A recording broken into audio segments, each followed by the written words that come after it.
headline that caught my attention here, which is, what you should see in a second. Nintendo says the transition to its next console is a, quote, major concern for us. And so the said headline says the company wants to alleviate the risk of resetting its user base. So Nintendo president Shuntaro Furukawa has said the company's eventual transition away from Nintendo Switch to its next hardware platform is a major concern for the company. They're worried about resetting their 100 million plus user base. And the way they're offsetting that, or trying to alleviate that, is by building, quote, long-term relationships with its users. Now, not sure what that means exactly. They mentioned Nintendo accounts. I don't know if that's enough, but what do you guys make of Nintendo's concern? I mean, there's some numbers in this article in terms of how many Switches and Wiis and stuff they've sold, but 100 million annual players, playing users. And going forward, they said it's important to consider how we can maintain and expand on that number. And it'll be essential when we consider our plan for the next hardware platform. So 2 questions for you guys. What do you think of Nintendo being worried about this in the first place? And second question, are they hinting that maybe new hardware is coming? Or are they hinting that new hardware is not coming? What is the reading between the lines here? Jeff, you have some thoughts? I think they're definitely right to be worried. Just if you look at Nintendo's history, I mean, they seem to every other console they launched have like a dud. You know, they had N64 or they had the NES that was great. Then they had the GameCube that was a dud, or I'm messing up the order. But then they had the Wii that was this massive hit. Then they had the Wii U that was terrible. Then the Switch that was great. So, yeah, I mean, when you have a massive install base and you're selling really profitable software into it, like that's nirvana. And then when you have to rebuild the install base, it becomes really hard because you have to develop software oftentimes for both consoles as you're managing that transition.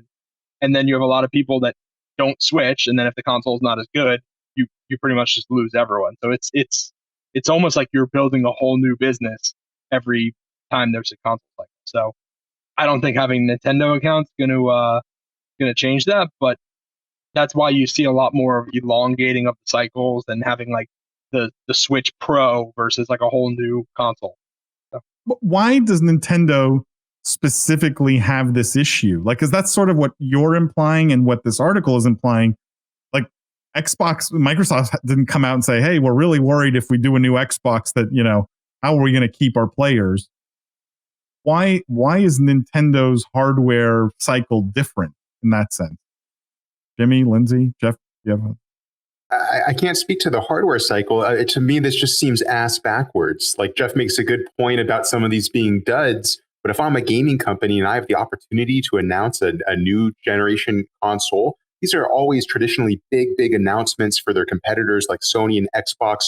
Look how ahead of everyone we are. Look how great the games look. Look how much faster and cleaner and smoother it's going to be. It's always an exciting thing to announce a new console. And for Nintendo of all people to say in 2022, oh, we really need to just lock down this user relationship and make sure they're coming back. Like, this is one of the oldest gaming companies out today. And they're thinking about their relationship with users.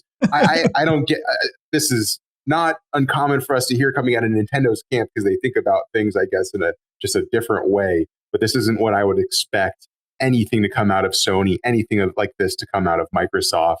I mean, again, Jeff makes a great point that they've had a couple of duds, a couple of misses, but you need to embrace the change. You need to step into it. And you're going to lose those users if you don't come out with the new hardware is the way I see it. If you don't come out with the next best thing.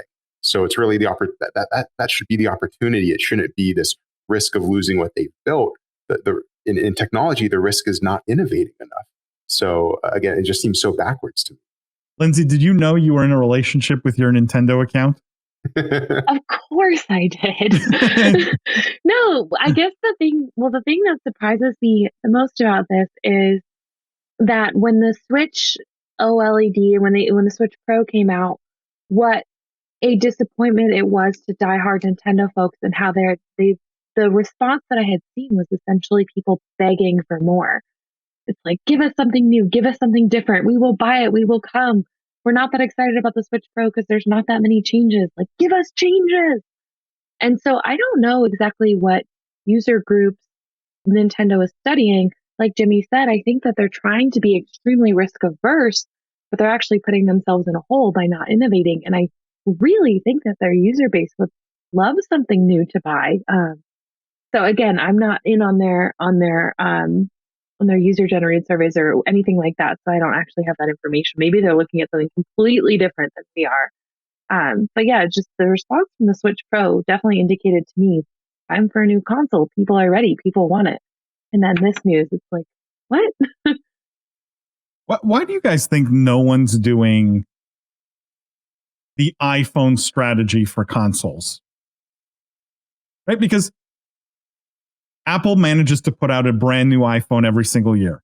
And while, the changes are somewhat incremental, it's still a refreshed piece of hardware every single year.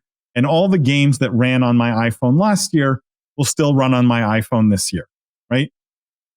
Why is there no gaming business that looks at console hardware in that way?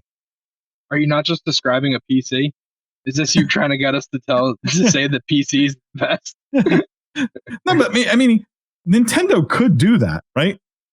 They could do that. They could refresh the Switch or do something with the Switch, have a version of it every single year that is still backwards compatible with the previous version and have excitement around a new launch every year.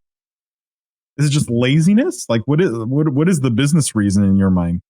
Frankly, that's a question as someone who's not as in the hardcore scene that I've wondered since before I got into it. And I thought it was just a dumb question. I thought there was some thing that console developers out there knew about why you couldn't put out yearly iterations and tweak things, improve things, or I mean, there is obvious, extremely obvious time resource constraints, all of that, labor constraints, all of that. That's clear.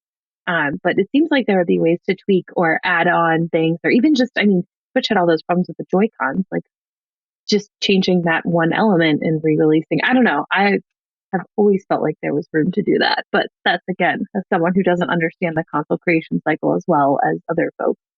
I mean, Microsoft and Sony sell the consoles at a loss, right? So, but like, okay, so charge $100 more, which everyone's paying right now anyways, because they're buying them from scalpers and like, and don't take a loss on the console, but have this hyped cycle every single year, the same way people get hyped for a new iPhone every year.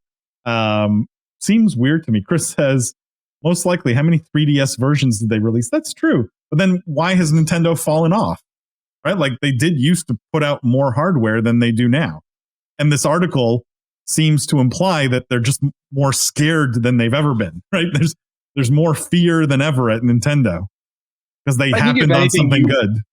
I think your point was accurate where like the hardware should be either a loss leader or break even. So like if they're getting the install base without doing this, it makes sense to prolong having to do this as long as possible, I think. Because think about all the incremental costs you have of changing consoles every year. I think there'd be a lot of trouble with like the production lines and stuff. But you don't think part of the reason people continue to be excited about their iPhone is because a new one comes out every year? This isn't a new problem, right? It's not a new problem for Nintendo or for any of these guys. Like this is, I get the arguments, Jeff, but it's not like this is catching them by surprise. Like they just created their first hit console, and now they're like, oh crap, we need to think about the next one. They've been doing this for 40 years. It blows my mind that this is an issue for them and that this is a concern.